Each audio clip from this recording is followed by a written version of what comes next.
O Brahmajla Sutta, ou o discurso sobre a rede abrangente de visões, é o primeiro discurso do Buda apresentado no Tripitaka, a antiga coleção das primeiras escrituras budistas. Essas escrituras foram memorizadas e transmitidas oralmente desde a época do Buda e foram gravadas em folhas de palmeira no século I AC. O Brahmajla Sutta é um dos 34 discursos longos, que são chamados coletivamente de Ojjaga Nikya. No texto, o Buda descreve uma série de visões filosóficas e especulativas sobre o eu e o mundo que prevaleciam entre os buscadores espirituais de sua época. Ao rejeitar estes ensinamentos, ele estabelece os parâmetros da sua própria posição através da negação. Isto é, o Buda quer mostrar que a verdade última não é um ponto de vista especulativo. Prosseguimos agora com um resumo simplificado do texto. O exaltado e seu grupo de bhikkhus estavam viajando com um andarilho chamado Sukpiya e seu discípulo Brahmadatta. Sukpiya falou mal do Buda, enquanto Brahmadatta o elogiou. Eles continuaram a se contradizer quando entraram no repouso real. Na manhã seguinte, os bhikkhus discutiram como o exaltado havia compreendido as diferentes disposições dos seres, considerando as opiniões opostas de Sukpiya e Brahmadatta. Ele disse: quando outros falam em desprezo ou elogio a mim, ao Dharma ou à Sangha, não fique zangado ou exultante. Em vez disso, examine a veracidade de suas declarações e responda de acordo. Se for falso, aponte a falsidade e, se for verdade, reconheça-a. Os mundanos apenas se referem a questões insignificantes de mera virtude moral quando falam em louvor ao Tathata. Eles poderiam dizer que o Buda se abstém de prejudicar, roubar, fazer sexo, mentir ou caluniar. Eles poderiam dizer que o Buda se abstém de danificar sementes e plantas, de se envolver em conversas frívolas ou de planejar ganhos pessoais. Ou podem dizer que o Buda se abstém de ganhar a vida através de meios de subsistência errados, tais como prever o futuro com base em presságios, adivinhar por meio de sinais ou realizar artes degradadas. No entanto, são esses pequenos detalhes de virtude moral que um mundano poderia elogiar o Tathata. Contudo, o Tathagata propõe ensinamentos profundos e sublimes que são difíceis de compreender. Indivíduos sábios compreendem estes ensinamentos, e aqueles que falam deles elogiam corretamente o Tathata. Esses ensinamentos vão além do raciocínio e são compreensíveis apenas para os sábios. Agora, no que diz respeito aos especuladores sobre o passado, existem brahmanes honrados que defendem pontos de vista estabelecidos e afirmam vários teoremas conceituais sobre o passado. Surge a pergunta: qual é a base para suas especulações? Por exemplo, existem brahmanes que são eternistas e afirmam que o eu e o mundo são eternos. Alguns baseiam os seus pontos de vista na recordação das suas vidas passadas através de profunda concentração e reflexão, enquanto outros baseiam os seus pontos de vista nas suas investigações e raciocínios racionais. Eles acreditam que o eu e o mundo são imutáveis, como o pico de uma montanha ou um pilar, apesar dos seres morrerem e renascerem. O Tathata compreende estes pontos de vista e as suas consequências, mas transcende-os para alcançar a paz perfeita. Ele compreende a origem e a cessação dos sentimentos e encontra a emancipação do apego. Sua verdade profunda e sublime, conhecida apenas pelos sábios, é proposta pelo Tathata através do conhecimento direto. É este o assunto que se elogia corretamente o Tathata, de acordo com a realidade. Existem também brahmanes honrados que são eternistas em relação a algumas coisas, mas não eternalistas em relação a outras. Eles proclamam que o eu e o mundo são parcialmente eternos e parcialmente não eternos, com base em 4 fundamentos. No primeiro caso, eles acreditam que chegará um momento em que este mundo se contrairá. Então, à medida que o mundo se expande, os seres ressurgem no palácio vazio de Brão, permanecendo ali por um longo período de tempo. Surge a insatisfação e eles anseiam por companhia, e outros seres eventualmente se juntam a eles no palácio. O primeiro ser pensa: eu sou Brão, o grande Brão, o criador destes seres. Os seres subsequentes o reconhecem como o criador. O primeiro ser possui maior vida, beleza e autoridade. Quando um ser renasce neste mundo, tendo recordado sua vida anterior, ele acredita que Brão é eterno e imutável, enquanto ele é impermanente e destinado a perecer. No segundo caso, existem deuses chamados o corrompidos pela brincadeira, que se entregam excessivamente ao riso e à brincadeira, levando ao esquecimento e eventual saída do seu plano. Quando um ser renascido neste mundo relembra sua vida anterior, ele reconhece que os deuses livres de corrupção são eternos e imutáveis.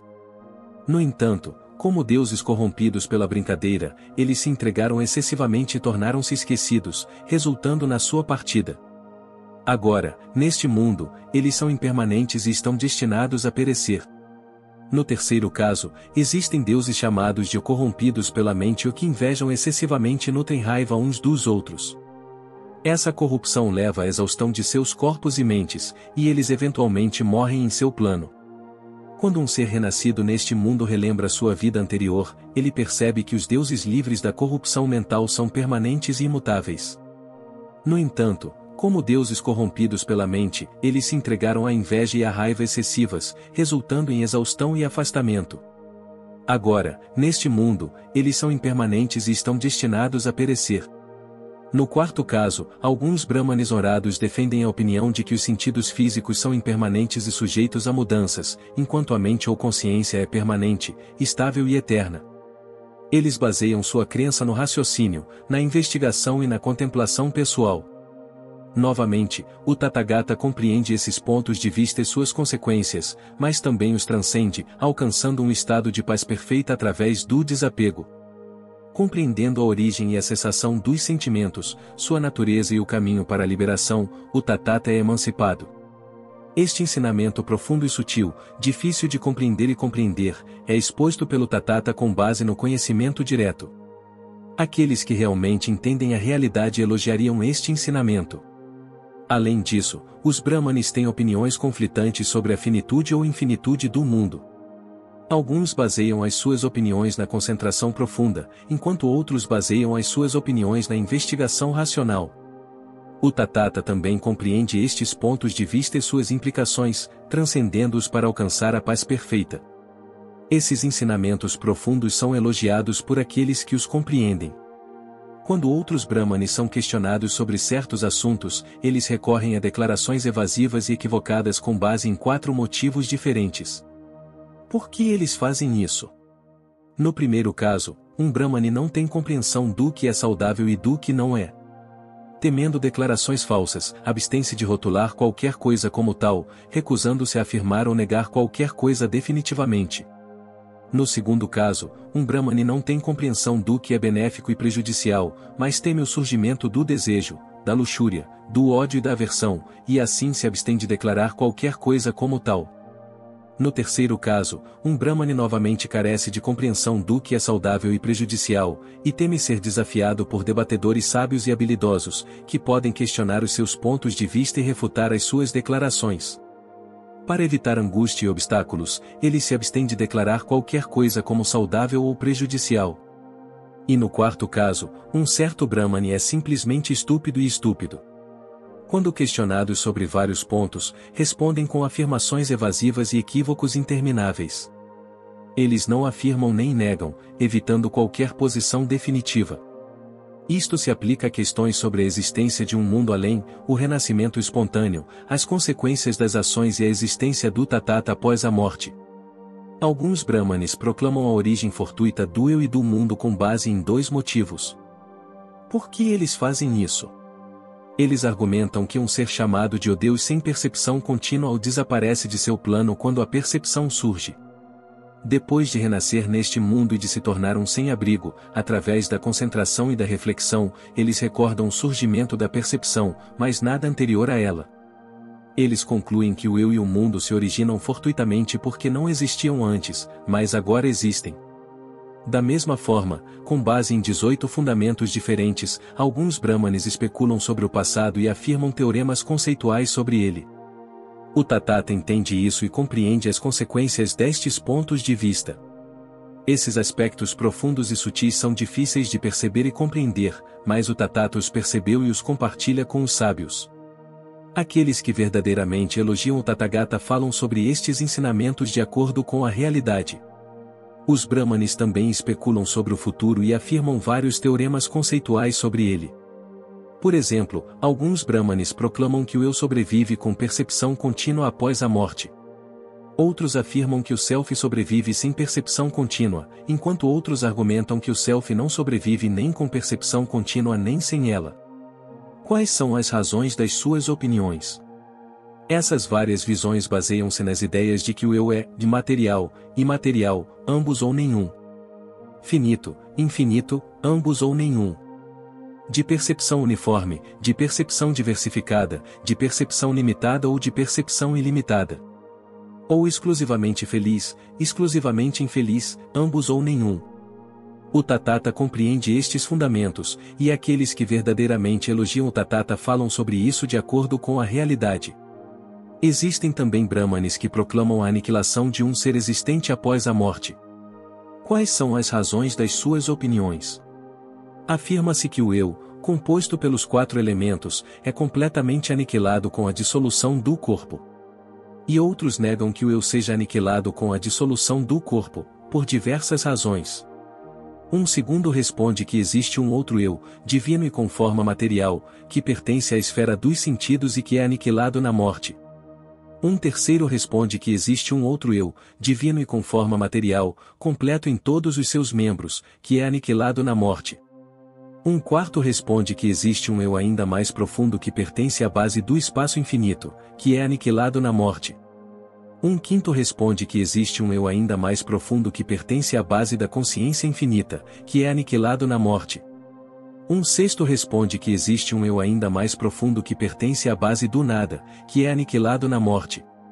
E, finalmente, outro responde que o eu mais profundo não pertence nem à percepção nem à não percepção, que é a paz sublime e que é aniquilada na morte. Todas essas opiniões, o Tathata compreende, e é sobre elas que falariam aqueles que louvariam corretamente o Tathata de acordo com a realidade. Como consideração final, há Brahmanes que proclamam que o Nirvana, a cessação do sofrimento, está aqui e agora, por 5 motivos. Quais são esses motivos? Afirma-se que quando o eu se entrega aos prazeres dos sentidos, ele atinge o Nirvana supremo aqui e agora. Outro argumenta que o verdadeiro Nirvana é alcançado quando o eu, isolado dos prazeres dos sentidos e dos estados prejudiciais, entra no primeiro dina, caracterizado pelo pensamento e pela alegria. Um terceiro argumenta que o verdadeiro Nirvana é alcançado quando o eu entra no segundo dina, livre de pensamentos grosseiros e cheio de confiança e concentração. Um quarto argumenta que o verdadeiro Nirvana é alcançado quando o eu entra no terceiro dina, caracterizado pela equanimidade, atenção plena e felicidade corporal. E, finalmente, outro argumenta que o verdadeiro Nirvana é alcançado quando o eu entra no quarto dina, livre de prazer e dor, e caracterizado pela pura atenção plena e equanimidade. O Tathata compreende estes assuntos, mas ele os transcende e realizou a paz perfeita. Compreendendo a origem, o desaparecimento, a satisfação e a insatisfação dos sentimentos, ele é liberado através do não apego. Concluindo, o ensinamento sutil expresso pelo desapego do Buda é este. Quando esses Brahmanes proclamam a existência eterna do eu e do mundo, é apenas o sentimento daqueles que não sabem e não veem. É apenas a agitação e vacilação daqueles que estão imersos no desejo. Da mesma forma, em relação àqueles que são eternalistas parciais, ou que proclamam que o mundo é finito ou infinito, ou que são equivocadores sem fim, ou que são originacionistas fortuitos, ou que especulam sobre o passado, ou que mantêm uma doutrina de imortalidade, ou aqueles que são aniquilacionistas, ou aqueles que mantêm uma doutrina do Nirvana aqui e agora, ou aqueles que especulam sobre o futuro. Tudo isso são apenas sentimentos de quem não conhece e não vê. É apenas a agitação e vacilação daqueles que estão imersos no desejo. Da mesma forma, quando aqueles que defendem estas opiniões proclamam os seus fundamentos, são condicionados pelo contato, ou pela sensação, pois é impossível experienciar estes sentimentos sem contato. E isso nos leva ao final do O Brahmajala Sutta. Se você gostou dessa adaptação, considere se inscrever no canal com as notificações ativadas ou nos apoie deixando um like ou comentário. Obrigado por ouvir e tenha um ótimo dia.